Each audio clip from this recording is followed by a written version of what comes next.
দর্শক সকলকে স্বাগত জানাচ্ছি বাংলার গণজাগরণ 24.com-এ। আমরা এই মুহূর্তে যুক্ত হয়েছি নীলফামারীর কিশোরগঞ্জের গারাগ্রাম ইউনিয়নের কালিথান এই এলাকা থেকে। এই এলাকায় এক দেলোয়ারা বেগম নামে এক গৃহবধূকে গলা কেটে হত্যা করেছে দুর্বৃত্তরা, এবং আজকে দুপুরের দিকে এই ঘটনাটি ঘটে।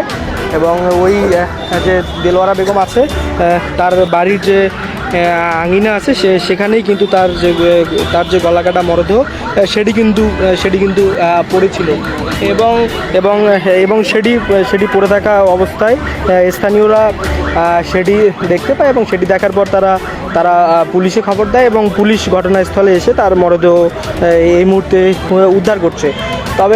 তবে পুলিশ যেটি বলছে যে আসলে এই হত্যাকাণ্ডের পিছনে কি কারণ আছে বা তাকে কে হত্যা করেছে সেটি এখন পর্যন্ত জানা যায়নি, এবং সেটি কিন্তু তারা তদন্তের মাধ্যমেই বের করবে, এবং তদন্তের পরেই কিন্তু জানা যাবে যে আসলে এই হত্যাকাণ্ডের আসলে মূল ঘটনা কী বা এবং তাকে কেন হত্যা করেছে। দর্শক, আমি আপনাদেরকে আরেকটু যদি জানবার চেষ্টা করি, এই মুহূর্তে কিন্তু তার আসলে মরদেহ উদ্ধারের কার্যক্রম চলছে, এবং সেই সঙ্গে কিন্তু স্থানীয়রা সেটি দেখার ভিড় করছেন, এবং সেই সঙ্গে তার বাড়ির যে উঠান আছে সেখানে কিন্তু স্থানীয়রা ভিড় করছেন। আমরা আপনাদেরকে সেটি দেখবার চেষ্টা করছি, এবং আমরা আপনাকে আরেকটু যদি জানিয়ে রাখি, নীলফামারীর কিশোরগঞ্জের গারাগ্রাম ইউনিয়নের যে কালিথান এই এলাকা আছে, সেখানেই কিন্তু কালিথান এলাকার সামনেই কিন্তু মৃত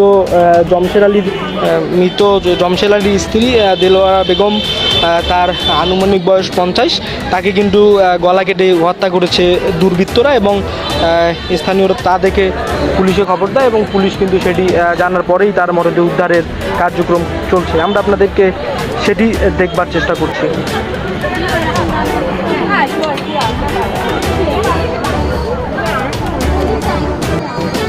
দর্শক, এই ছিল আমাদের কাছে সর্বশেষ।